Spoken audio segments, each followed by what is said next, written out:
राहुल गांधी जी के बयान पर मुझे कोई ज़्यादा हैरानी नहीं होती, लेकिन बार बार ये दिखाता है कि जब डोकलाम की घटना भी हुई तब भी राहुल गांधी जी किसी और के साथ नहीं, चाइनीज अधिकारियों के साथ सूप पीते नजर आए, जबकि भारतीय सेना के जवान अतिक्रमण करने वाले चीन के सैनिकों के साथ लोहा दिखाते हुए नजर आए। जब भारत के सैनिकों ने सर्जिकल स्ट्राइक की तब भी राहुल गांधी जी और विपक्ष के नेता प्रश्न चिन्ह खड़े करते नजर आए। शायद राहुल गांधी जी और कांग्रेस पार्टी को भारतीय सेना पर विश्वास कम है, लेकिन हमें पूर्ण विश्वास है भारतीय सेना इतनी मजबूत है जो सर्जिकल स्ट्राइक भी करती है और अतिक्रमण करने वालों को करारा जवाब भी देती है।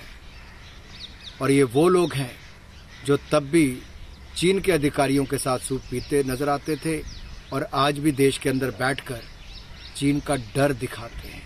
मैं इतना ही कहना चाहता हूं, ये 1962 का भारत नहीं, ये 2022 का भारत है।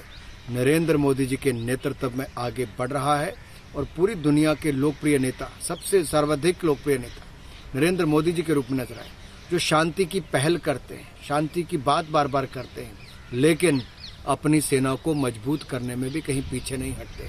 राहुल जी, यूपीए की सरकार तो 10 वर्षों में लड़ाकू विमान नहीं खरीद पाई, एक बुलेट प्रूफ जैकेट नहीं खरीद पाई सेना के लिए स्नो बूट्स नहीं खरीद पाई। आपने किया क्या सेना के लिए? मेरा सवाल तो राहुल गांधी और पूरी कांग्रेस पार्टी से है कि 10 साल आपकी सरकार हाथ पे हाथ धरकर बैठी रही। आपने सेना को मजबूत करने के बजाय उनको सामान भी नहीं दिया, उनको हथियार भी नहीं दिए, उनका लड़ाकू विमान भी नहीं दिए। ये तो मोदी जी की सरकार है। राफेल विमान से लेकर यहां तक कि अब तो देश में ही make in India defence sector में हो रहा है। 300 से ज्यादा आइटम्स भारत में बन रही है डिफेंस की।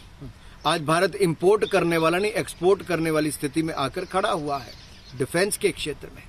ये आत्मनिर्भर भारत, सशक्त भारत नरेंद्र मोदी जी की सोच है, जिसको आगे बढ़ा रहे हैं। और राहुल गांधी जी खुद भी डरना बंद कीजिए और बाकियों को डराना भी बंद कीजिए। सर, देश की सेना के मनोबल पर इसका क्या असर पड़ता है? हमारे जो सैनिक हैं बहुत बहादुर माने जाते हैं, अगर ऐसी बात होंगी तो कैसे? देखिए, देश की सेना का मनोबल बहुत ऊंचा है।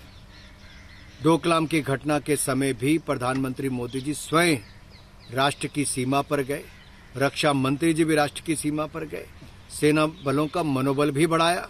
और यही नहीं, मुझे आज तक याद है कारगिल के युद्ध में भी नरेंद्र मोदी जी, उस समय तो ना मुख्यमंत्री थे ना प्रधानमंत्री थे, फिर भी कारगिल में सेना के जवानों का मनोबल बढ़ाने के लिए बॉर्डर पर गए थे, उनका हालचाल पूछने अस्पताल गए थे। ये अपने आप में नजर आता है कि मोदी जी देश की सेना को मजबूत भी करते हैं, न केवल मनोबल बढ़ाते हुए बल्कि उनको हथियारों से लेकर बाकी सभी इक्विपमेंट देने, जिससे कि हमारी सेना और मजबूत हो। और मैं कहना चाहता हूं, जो कांग्रेस ने एक बुलेट प्रूफ जैकेट भी नहीं खरीदी, हमने 2 लाख से ज्यादा बुलेट प्रूफ जैकेट सेना के जवानों को दी, राफेल जैसे विमान दिए, लड़ाकू विमान हिंदुस्तान में बनाने शुरू किए, हेलीकॉप्टर से लेके टैंक, मिसाइल और हथियार अब हिंदुस्तान में बनते हैं। दुनिया के ऊपर निर्भर नहीं, अब हम आत्मनिर्भर भारत की सोच के साथ आगे बढ़ रहे हैं।